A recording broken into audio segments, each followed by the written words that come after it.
Okay, so we made an airsoft gun. I don't know if you can see the spark or anything, but you took the spark out of a lighter and we fed it through here. And I'll put some fuel in real quick. The amount of fuel matters a lot. You shake it around to get some oxygen in there.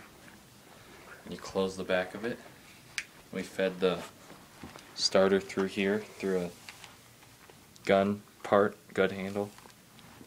Put an airsoft BB in there, just a regular airsoft BB. And let's see if we can shoot it.